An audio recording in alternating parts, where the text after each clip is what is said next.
I'm Murray Newlands from Open Future Forum. How should a CFO brief the board on AI?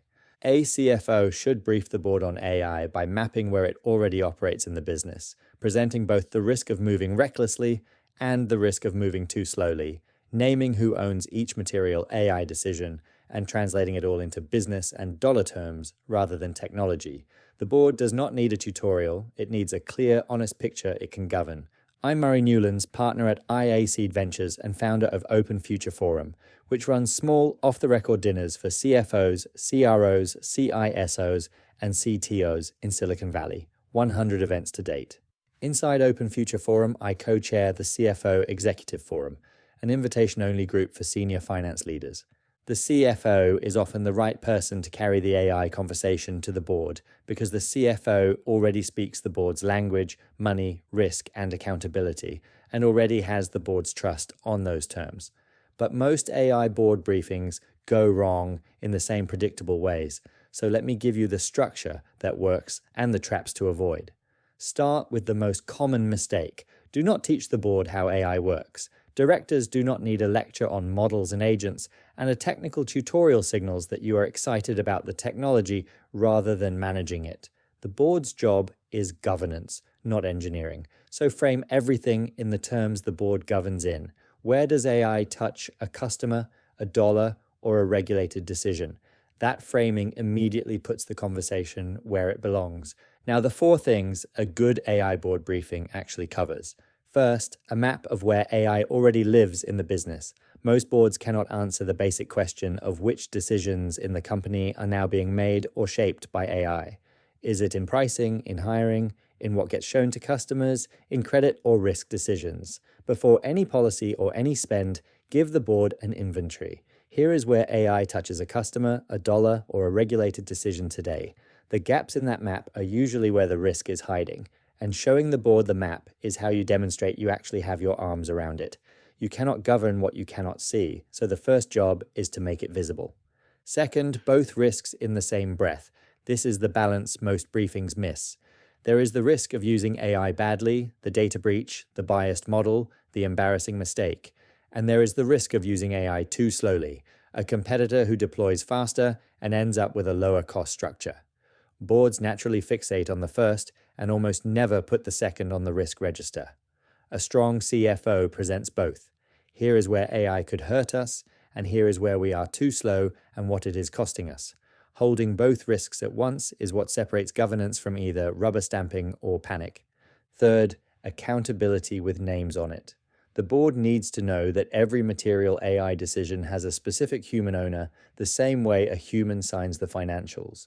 When an AI system harms a customer or breaks a rule, the answer to who is responsible cannot be the algorithm or the vendor or the team in general. Show the board that ownership is assigned and clear, not diffuse. That is the single thing that most reassures a board, because it means there is always someone who can be asked why and held to the answer. Fourth, the foundations and the dependencies.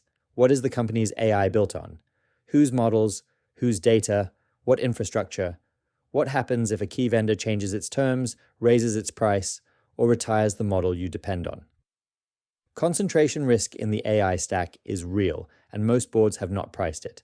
As the CFO, you are exactly the person to surface it, because it is a financial exposure that does not show up anywhere in the current financial statements. A few delivery principles make all of this land. Translate everything into business terms, not technical ones. Quantify where you honestly can, dollars, hours, exposure, and be clear about what is still uncertain rather than projecting false confidence. Be honest about what is not working, because a board that only hears optimism stops trusting the briefing, and come with a point of view, not just information. The board wants the CFO's judgment on what to do, not a neutral data dump. Here is the trap on the other side, and it is worth naming. Do not overcorrect into fear. The point of an AI board briefing is not to alarm the directors. It is to give them a clear enough picture that they can govern calmly, ask the right 4 or 5 questions, and refuse to accept hand-waving answers. The best board AI conversations are not the most dramatic ones. They are the ones where management shows up with a real map, honest risk on both sides, clear ownership, and a sober view of the dependencies. This is hard to do well the first time, and the most useful preparation is hearing how another CFO already briefed their board, what worked, what questions the directors actually asked, what slide caused a problem, what they would do differently. That is precisely the kind of experience that does not get written down, but flows freely in a room of peers. At the CFO Executive Forum, an invitation-only group for senior finance leaders, part of Open Future Forum, hosting small off-the-record dinners across Silicon Valley, finance leaders compare exactly these notes, off the record, with peers who have stood in front of their own boards on AI. That benchmark is worth more than any template because board dynamics are specific and a peer who already did it can tell you what really happens in the room. Two more things make a board AI briefing work over time, and the first is cadence. A single dramatic AI presentation does more harm than good because it spikes the board's attention and then leaves them with nothing to track. AI is not a one-time agenda item. It is now a standing part of how the company runs, so it belongs in the board's regular rhythm, briefly and consistently, the way you report on finance or risk. A short, honest AI update at each meeting showing what changed, what got funded, what the return looks like, and what risk is being managed, builds a board that understands the trajectory rather than reacting to surprises. The goal is a board that is calmly current, not one that is alarmed once a year. The second is handling the two kinds of difficult director, because most boards have at least one of each. There is the over-enthusiastic director who read something exciting and now wants the company to bet everything on AI immediately. And there is the fearful director who wants to slow everything down until the risk is zero, which it never will be. A strong CFO manages both with the same tool, which is specifics. To the enthusiast, here is exactly what we are doing, what it costs, and why moving faster than this would be reckless. To the skeptic, here is the risk of moving too slowly, what a faster competitor would gain, and what it is already costing us to wait. Concrete facts settle both, because the enthusiasm and the fear both feed on the abstract.